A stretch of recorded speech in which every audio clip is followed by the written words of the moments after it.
Jawaharlal Nehru university यानी JNU में 4 साल बाद छात्र संघ के चुनाव हुए। लेफ्ट और एबीवीपी के कैंडिडेट्स के बीच जबरदस्त कांटे की टक्कर के बाद बाजी लेफ्ट के पाले में चली गई। 24 मार्च को आए चुनावी नतीजों में करीब 3 दशकों यानी 28 सालों के बाद लेफ्ट समर्थित ग्रुप को पहला दलित अध्यक्ष मिला है। यूनाइटेड लेफ्ट पैनल ने एबीवीपी को हराकर क्लीन स्वीप किया। जेएनयूएसयू के प्रेसिडेंट धनंजय बिहार गया के रहने वाले हैं और बत्तीलाल बैरवा के बाद वामपंथी दल के पहले दलित प्रेसिडेंट हैं, जिन्होंने 1996 में जीत हासिल की थी। जेएनयू चुनाव में लेफ्ट की जीत के बाद एक बार फिर कैंपस में लाल सलाम के नारे गूंज उठे। आप भी सुनिए जीत के जश्न में लाल सलाम।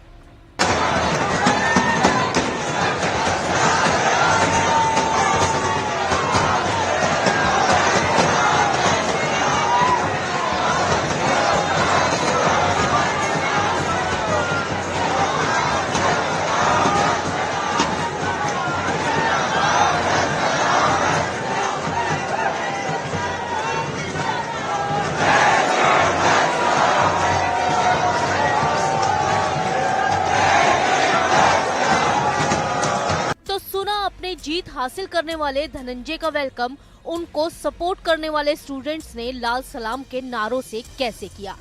उम्मीदवारों की जीत का जश्न मनाने के लिए छात्रों ने लाल और सफेद झंडे भी लहराए।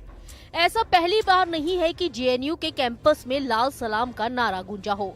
माना जाने लगा है कि ये नारा लेफ्ट की पहचान बन चुका है। आखिर वामपंथी विचारधारा के लोग लाल सलाम ही क्यों बोलते हैं?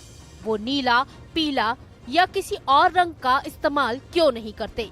लाल सलाम नारा है क्या और इसका मतलब क्या है?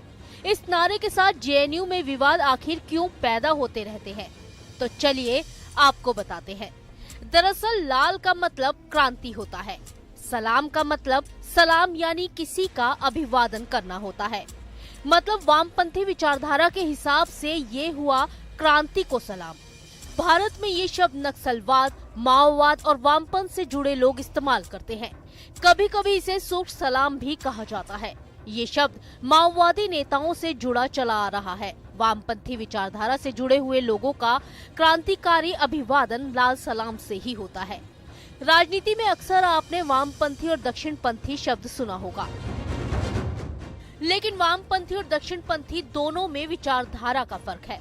हालांकि राजनीति में हमेशा से ऐसा नहीं था। इसकी शुरुआत फ्रांस से हुई थी। दरअसल फ्रांस की नेशनल असेंबली में संविधान को तैयार करने के लिए पहुंचे नेताओं ने ऐसा निर्णय लिया था, जिससे लेफ्ट विंग और राइट विंग का जन्म हुआ था। धीरे धीरे ये शब्द विचार से ऐसे जुड़े कि राजनीति दो धड़ों में बंट गई और भारत ही नहीं बल्कि दुनिया के कई देशों में इन शब्दों का इस्तेमाल होता है। वामपंथी विंग से ताल्लुक रखने वाले लोगों का मानना है कि समाज के हर इंसान के साथ एक जैसा व्यवहार होना चाहिए, किसी के साथ भेदभाव नहीं होना चाहिए। माना जाता है कि ये विचारधारा बराबरी, बदलाव और प्रगति को बढ़ावा देने पर फोकस करती है। इसके अलावा ये अमीरों से ज्यादा टैक्स वसूलने की बात कहती है ताकि बराबरी का लक्ष्य हासिल किया जा सके। वहीं वामपंथी विचारधारा में राष्ट्रवाद का मतलब है सामाजिक बराबरी। दक्षिणपंथी विचारधारा को रूढ़िवादी माना गया है।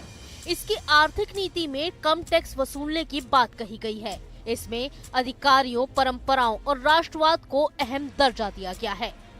तो अब तो आप भी जान गए होंगे कि आखिर जेएनयू में लाल सलाम का नारा हर बार कैसे विवाद पैदा कर देता है। Team news nation.